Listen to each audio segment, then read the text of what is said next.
Hi there, my name's Tom, and today we're going to be discussing how to make a fire with less than ideal materials. And by now you've seen how to get your tinder lit, and you've seen how to do it with pretty okay materials, old firewood, dry wood. Now we're going to do it with scrub. As you can see, I got a bunch of twigs here. Some of them are older and dried out, and some of them are still green. And so they're not as prone to burning. And some of them are old and rotten, so they'll burn really fast. We're going to be using all of it. Now, in here, so I got like my tinder bundle here, and this is my kindling. Now, I've got a V shape around my tinder. If the wind was blowing from that direction, the V shape should go that way to give it a bit of shelter. I've got more kindling back here, give it more of a bit of a windbreak, and ready to rake over the front when this starts getting lit. Because, you know, safety is part of, being prepared. I have a fire extinguisher, and in the back I have larger pieces of kindling. Here's how we do it, and here's how the thought process works. The tinder is the easiest to light stuff. It should light the small kindling. The small kindling should be everything from the width of like a pencil lead to up to at most your pinky. But it's okay if you just stop at a pencil width instead, and pinky size stuff, and up goes in the larger bundle. Now, to make this a little bit more complicated, like I said, some of this is dry, some of this is green. We're also going to add wet. This has been soaking in a bucket all day, because let's say it's post-flood, and you just really need all the fuel you can get. So your driest kindling, let me put that out of the way, should go to the outside of, your driest kindling goes on the inside in the V. The wet kindling goes to the outside.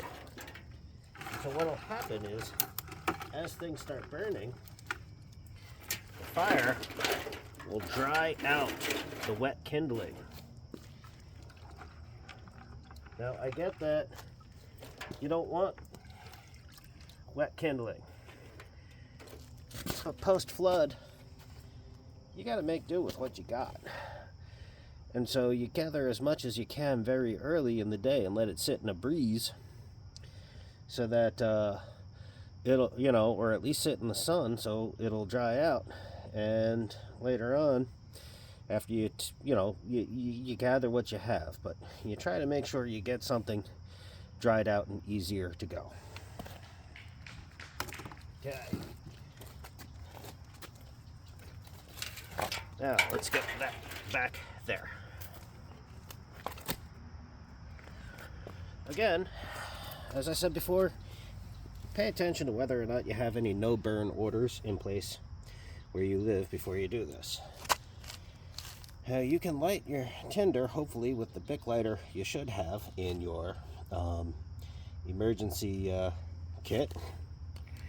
But, in case the Bic lighter's dead, we got our ferro rod, and just for practice's sake, we're going to use that. As always, I'm going to use the saw, the back of the saw, my multi-tool. And it's not like with the big ferro rods where people throw. You get better result if you hold this and pull back right above your tinder. Now, I've got shavings of fat wood because I don't want to use up all of my fat wood. I have plenty of that crumbled up birch bark sitting on top of not crumbled birch bark. And I've got natural fiber twine that I've untwined. And so that should be enough to get everything started.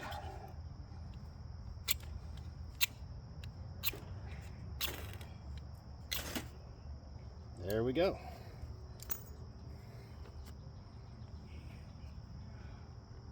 Okay.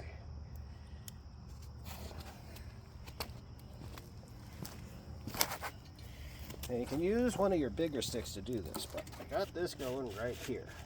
Push it towards the V. You can barehand it if you want, but it's a little bit more of a risk. And that back row of tinder, I just pull right over the fire. And there you go. It's really that easy to get your campfire started. I'm going to leave this running just for a bit, just so you can see that everything will actually catch and not just go out. But I'm not going to actually leave this running for the entire lifespan of the fire. That would just be silliness.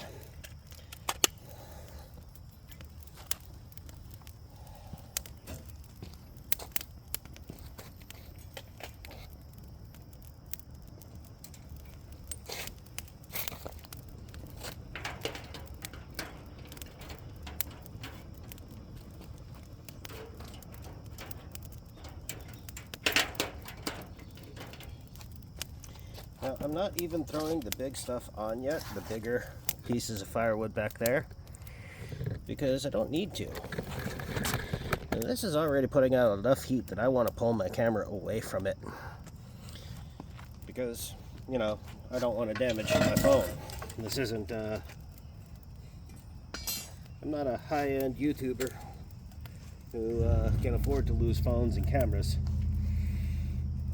But yeah, I think you get the idea now. That fire is going, and it's not going to go out until that wood is gone, or until someone deliberately puts it out. Now, this will get down to maybe some embers, but as it gets there and you start putting the bigger things on, you start getting charcoal going, you can cook over it if you want. You could boil water over it. Once again, you can never drink flood water. Not even if it's boiled, not even through a life straw. It'll be full of chemicals, and there's nothing you can do about that. So, but you know, other disasters, or gathered rainwater, or whatever, if there's a boiled water in effect, and you just happen to be without power, well, this will give you the ability to do so. Like, share, subscribe, and have a great day.